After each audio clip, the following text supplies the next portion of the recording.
स्वागतम दर्शक बंधु गतकाली थिला संडे एवं आमे पहुंची जाइतिलु एक भव्य विलासपूर्ण पंचतारका होटेल रे कौन कारणटी थिला जानिबे ना निश्चय तो जानिबा पई पूरा वीडियोटी निश्चय देखंतु एवं सब्सक्राइब डेफिनेटली करंतु।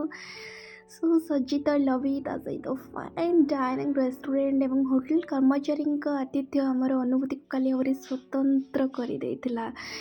ଆଉ ଗତକାଲି ଥିଲା ଆମ ପାଇଁ ରେଡ୍ ଲେଟର୍ ଡେ କାରଣ ଆମ ପରିବାରର ଜ୍ୟେଷ୍ଠ ପୁତ୍ର ଲୟର ଚତୁର୍ଦ୍ଦଶ ଜନ୍ମଦିନକୁ ସ୍ମରଣୀୟ କରିବାକୁ ଯାଇ ହୋଟେଲ ରାଡିସନ୍ ବ୍ଲୁରେ ଏକ ଛୋଟ ପାର୍ଟିର ଭବ୍ୟ ଆୟୋଜନ କରାଯାଇଥିଲା। ଆଉ ବର୍ଥଡେ ଥିବ କେକ୍ ନଥିବ ତ ହେଇ ହିଁ ପାରିବନି।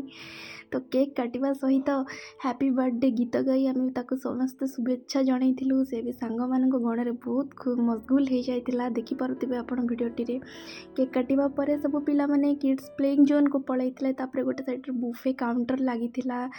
ତ ସେ ବୁଫେର କାଲିର ଥିମ୍ ଥିଲା ଯେ ସବୁ ଷ୍ଟେଟ୍ର ସେମାନେ ଲୋକାଲ୍ କ୍ୟୁଜିନ୍କୁ ସେଠି ପ୍ରେଜେଣ୍ଟ କରାଇଥିଲେ। ତ ଆମେ ସେଠି ଖାଇକି ଆମକୁ ତ ବହୁତ ଭଲ ଲାଗିଲା ଖାଇବାଟି। ତା ସହିତ ତାଙ୍କର ଭେରାଇଟିଜ୍ ଅଫ୍ ଷ୍ଟାର୍ଟର ଥିଲା। ମେନ୍ କୋର୍ସରେ ବି ବହୁତ ସାରା ନନଭେଜ୍ ଆଇଟମ୍ ଥିଲା। ଗୋଟେ ସାଇଡ଼୍ରେ କକଟେଲ୍ ଆଣ୍ଡ ମକଟେଲ୍ର କାଉଣ୍ଟର ବି ଲାଗିଥିଲା। ଆମକୁ ତ ବହୁତ ଭଲ ଲାଗିଲା। ଆଉ ଆମ ପୁଅ ମୁହଁରେ ଥିବା ହସ ପାଇଁ ଆମ ପାଇଁ ସବୁଠାରୁ ବଡ଼ ଉପହାର ଥିଲା। ବାଏ।